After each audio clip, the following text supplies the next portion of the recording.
लोगों के बीच जश्न का माहौल है क्योंकि एक ग्रुप ने डीमन किंग को हरा दिया है। हर कोई खुश है। मानव सभ्यता में शांति का माहौल स्थापित हो चुका है। 10 साल के बाद वो ग्रुप जिसने डीमन किंग को हराया था वो अपने शहर वापस आ चुके हैं। राजा उन्हें सम्मान देते हैं। वो उनका स्टैचू इस शहर में बनवाने का आदेश देते हैं। उन्होंने युद्ध में जाने से पहले उन सभी को 10 तांबे के सिक्के दिए थे। उस ग्रुप में 4 सदस्य हैं। ये है ईसेन, एक योद्धा और एक बौना। ये है हाइटर, एक पुजारी और एक इंसान। ये है हीमेल, एक इंसान। ये है फ्रीरेन, एक मेज और एक एल्फ। इंसान का जीवन काल बहुत कम होता है।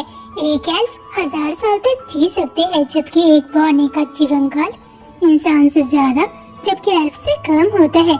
रात को वो सभी जश्न मनाते हैं क्योंकि इन 10 सालों में उन्होंने बहुत कुछ खोया और पाया है। वो सभी पुराने दिनों को याद करते हैं। हीमेल और ईसेन ने राजा से ऊंची आवाज में बात की थी, जिस वजह से राजा उन्हें मारने का आदेश देते हैं। इस यात्रा के बीच में हाइटर को मदिरा की बहुत याद आई। उन्होंने सोचा कि अगर वो फ्रीरेन को अकेला छोड़ देंगे तब दुश्मन उसे कैद कर लेंगे। वो अतीत की यादों के बारे में बात करके हंसने लगते हैं। तभी आसमान में उल्कापिंड गिरने लगता है। फ्रीरेन कहती है, इस शहर से ये खूबसूरत नहीं लग रहा है, लेकिन मैं एक जगह जानती हूँ जहाँ से उल्कापिंड बहुत खूबसूरत दिखाई देते हैं। मैं 50 साल के बाद तुम्हें उस जगह पर लेकर चलूंगी। अगले दिन हीमेल, हाइटर और ईसेन घर बसाने के लिए तैयार है, जबकि फ्रीरेन नए मंत्र सीखने की तैयारी कर रही है। वो इस शहर से चले जाती है। वो एक जगह से दूसरी जगह जा रही है। ऐसे ही समय बीतता है और ये समय सालों में बीत जाते हैं। वो ड्रैगन के सींग को पाना चाहती है, लेकिन उसे उस दुकान में वो नहीं मिलता है। वो याद करती है डीमन किंग के कैसल में सींग मिले थे, लेकिन उसे नहीं पता कि उसमें कितनी बुरी शक्तियाँ हो सकती है। 50 साल बीत चुके हैं। वो शहर में वापस आ चुकी है। ये शहर पूरी तरीके से बदल चुका है। तभी एक बूढ़ा आदमी उसके सामने आता है। वो उसे देखकर पहचान जाती है कि वो हीमेल है। हीमेल कहता है, 50 साल के बाद भी तुम बहुत खूबसूरत लग रही हो। फ्रीरेन कहती है, क्या तुम्हारे पास ड्रैगन के सींग है? वो कहता है, मुझे आज भी वो दिन याद है कि कैसे हमें डीमन किंग के कैसल में ड्रैगन के सींग मिले थे। मैंने ड्रैगन के सींग को कैबिनेट के अंदर बंद करके रखा है क्योंकि उसमें बुरी शक्तियों का वास है। वो उसे ड्रैगन के सींग दिखाता है। वो कहता है, तुम मेरे सबसे अच्छे दोस्त हो और वैसे भी मेरे पास ज्यादा समय नहीं है। मैं ये सींग तुम्हें देता हूँ। वो एक पक्षी को ड्रैगन के सींग देती है।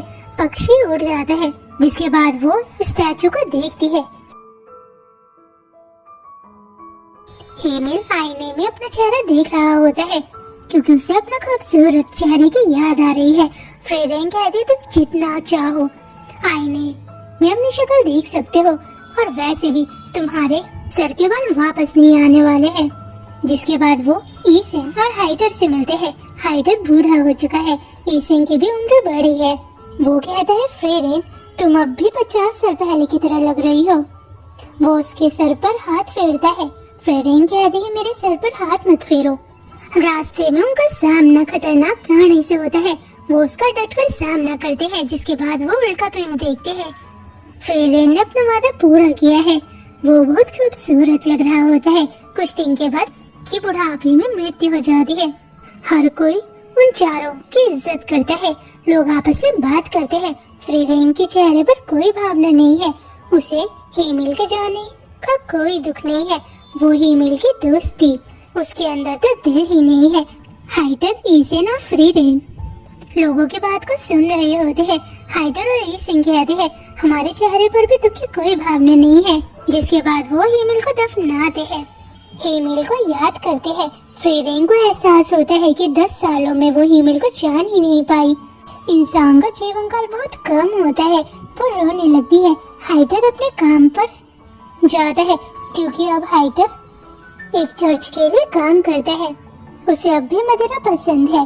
फ्रीरेन कहते, क्या तुम्हें मृत्यु से डर नहीं लगता है? वो कहता है हमने मानव सभ्यता में शांति स्थापित की है और मृत्यु के बाद हम जरूर स्वर्ग में जाएंगे। अब फ्रीरेन इंसानों के बारे में जानकारी इकट्ठा करना चाहती है। वो इस शहर से जाने की तैयारी करती है। वो अपने आगे की यात्रा जारी रखती है। वो एक शहर से दूसरे शहर की यात्रा करती है। 20 वर्ष के बाद फ्रीरेन शहर में वापस आती है। वहाँ उसकी मुलाकात एक लड़की से होती है। वो कहती है कि तुम हाइटर को जानती हो?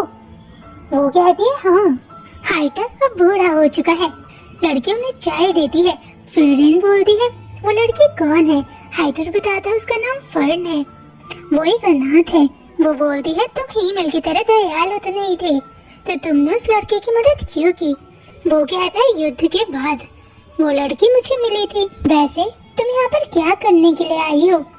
फ्रीरेन कहते मुझे कुछ चीजें यहाँ से चाहिए और मैं इंसानों के बारे में जानना चाहती हूँ।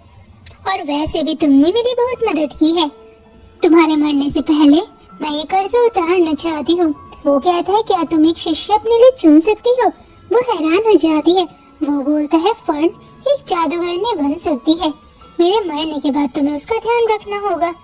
वो कहती है मुझे माफ कर दो, क्योंकि युद्ध के समय जादूगर मारे जाते हैं। मैं अपने दोस्त का कहना नहीं मान सकती हूँ, क्योंकि इससे फर्न की जान को खतरा है। हाइटर उसे एक किताब देता है जिसमें जादू के बारे में बताया गया है। फर्न पहली बार फ्रीरेन को जादू दिखाती है। फ्रीरेन पूछती है क्या तुम्हें जादू पसंद है? वो कहती है मुझे जादू कभी कभी पसंद आता है। फ्रीरेन कहती तुम बिल्कुल मेरी तरह हो।